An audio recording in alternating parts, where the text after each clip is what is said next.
Hey guys, welcome back to another snapshot video. Last couple of weeks were quite overwhelming with all the new features. This week is a little bit slower, so we arrived at the fine-tuning stage. A couple of features are getting fleshed out and a couple small changes are made. For example, the Warden received a new range attack that should make it harder to cheese him. Alright, so we got a couple of Wardens here. Let's go to survival. I gave myself a lot of extra hearts to be safe. So pillaring up would have been a good strategy to be safe until the snapshot, but no longer. So if you focus on the belly of the Warden, you can see some lights flickering already. And that's where actually the beam that just hit me gets shot from. So similar to those Care Bears, you might know those animated bears from the 80s that shoot beam from the belly. The Warden now also attacks you with a beam from its belly. You have some time until he actually attacks you, so usually around 15 seconds is the amount of time you have until you would get hit. Let's see if you get another attack. It happens all so fast, you can't really properly see it. And if you fall down, of course, it's game over. Okay, another good strategy to actually avoid the fight would have been to dig a little hole, because the Warden couldn't reach you in there. But you're also not safe from there any longer, because those beams can also reach you through blocks. So you could even try to get out of eyesight of the Warden, and you would still be hit hiding here.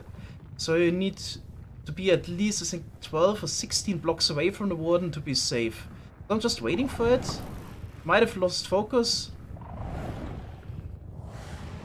Definitely was hit in a civilization before. There we got hit, yep, let's see. Maybe the next one attacks us now. Yep. So blocks wouldn't shield those beams. Alright, now let's actually see how much damage we'll take in case we don't have all of those extra effects in survival. So I'm gonna just drink some milk. Fully equip myself here with netherite gear. Make sure the Warden is angry, because it's now super dark. Don't have night vision anymore, I'm just waiting to get hit basically.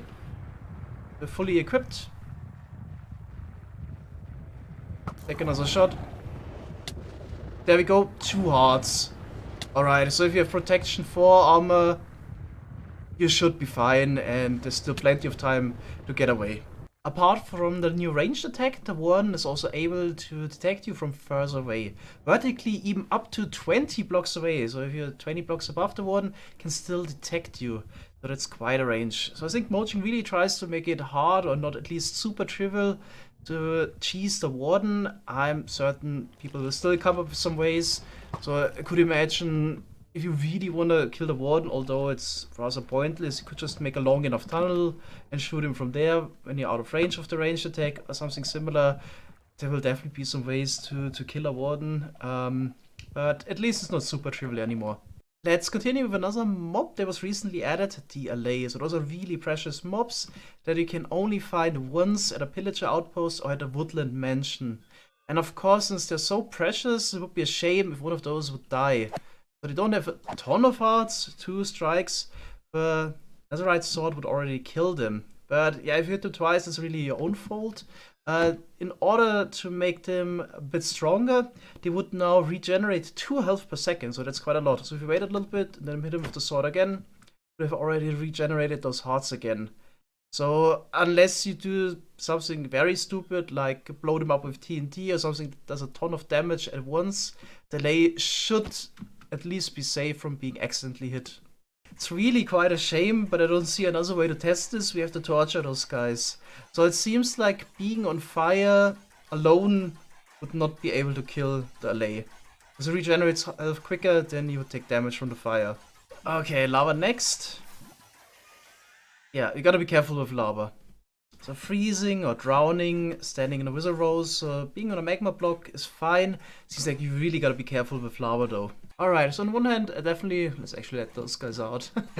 On one hand, it's definitely good that the lay won't die as easily anymore. But on the other hand, it definitely shows where Mojang wants to go with the allay. Until today, I was still kind of hoping that we maybe get renewable allays. But it seems like Mojang rather wants to keep them rare and encourage us to go to the woodland mansion or to the pillager outpost. So I don't really think we're gonna get renewable allays at this point. Let's continue checking out some of the changes that were done to the Mangrove Swamp biome. I think most noticeably is that on top of the mangrove root blocks, we have moss carpet now. This would also generate if you grow a propagule into a tree. So you have some luck. Yeah, here on the side, we got some moss carpet now. Okay, then another change was made that the average tree height got increased. So we have more tall trees compared to the smaller trees. Here we got, for example, a smaller one, this bit taller one. Also this week I have done some testing already because I was looking into making a tree farm. I was curious how tall those mangrove trees can grow. It's up to 25 blocks in terms of logs, and then another layer of leaves on top. So in total 26 blocks high. In last week's snapshot, the mud layer covering the mangrove swamp biome was 1 block thick. This was changed in this snapshot. Now it goes all the way down to the stone layer. So basically all the dirt we would have below gets replaced by mud. So there we go, reached the stone layer. So as you can see here, the roots also go really deep. Is this even connected to a tree, or did we just find some random roots going down here? No, actually I think this, yeah, belongs to the tree.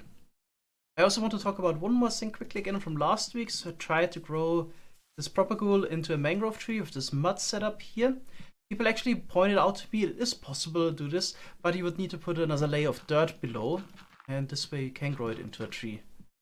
So people reached out to me on Twitter and Discord, and Yellow Bunny in Discord was the first one. Tell me about it.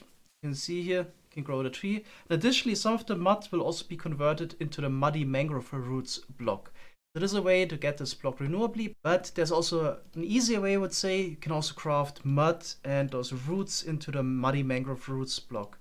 So if you, for whatever reason, at some point for a decoration project, would need a lot of those blocks, I'd say it's probably easiest to farm the roots and the mud separately and craft it into those blocks.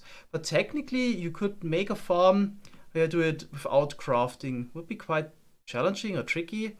So you could generate the mud from scratch, push it in there somehow, grow it into a tree, get those blocks out, blow it up in a TNT blast chamber, and get them this way. Would be probably a lot more challenging though. For Skyblock and similar challenges where you don't have access to all the features that you have in a normal world, it's also interesting how you would get a propagule, and the Wandering Trader as often would be the solution. So this week the propagule trade was added, 5 emeralds for 1 mangrove propagule.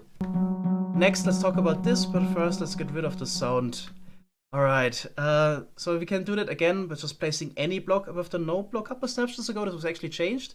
Only carpets of wool would be able to muffle the sound coming from the node block. And this was changed because a lot of people didn't really like the change.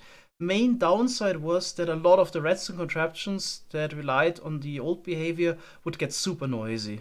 In most cases, it's definitely possible to put any block above the node block, but specifically putting a wool or carpet block above it or replacing the existing blocks with it was definitely not possible because of the dimensions. So a lot of cases you just had, for example, redstone dust directly on top of the node block and above, or had a different type of block, and then you couldn't just put wool on top and somehow still trigger it the same way. So a lot of the existing contraptions would have been affected, would have been super noisy. Only real way to deal with this would have been to go to music and sound options and turn off the node block sound to not be annoyed by this constant node block sound. In related news, carpet now works similar to wool in its ability to muffle the sounds of a player's footstep, a player jumping around. So we got this layer of blocks here in between. I use target block, it could be any really. Then we got this layer of carpet on top, and as you can see the skull sensors don't get activated. But also tried this setup here. So having the carpet directly on the skull sensor doesn't prevent it from being activated. That's maybe not intended, I'm not entirely sure, but this could maybe be abused for a trap. Let's talk about some of the bug fixes next. Here's a really old one. So if you put a map into an item frame, it visually appears bigger, but the hitbox was not adjusted. So for example, if you put a normal item in there, then there's always those 2 pixels on the outside, that were outside out of the hitbox of the item frame. And if you had a map in there, the hitbox of the item frame didn't change, but this is not the case. So if you try to punch this, you would actually take out the map now. It's also now possible to put sugarcane, bamboo, and drip leaf on top of mud blocks. This might be relevant for some farming setups. If you had a bone-mealed bamboo farm like this, for example, you always had to make sure that those items will be collected somehow. So one way was to put a hopper minecart inside of the dirt block here. But now the alternative is, of course, to just put everything on mud blocks, and then you can have a hopper below to pick it up, because the mud is not full block high. Last, I want to mention that there's 2 more advancements that have been added. So for the first one, you need to put each of the 3 frog variants on the lead. You don't need to do it at the same time. So if you do them one after the other, it's okay. So just missing the white one. There we go. We got when the squad hops into town. And the other advancements you get if you sneak around a warden or a skulk sensor. It's fairly simple. And we get a sneak 100. Alright, that's all for today. Thanks guys for watching, and see you next time. Bye bye.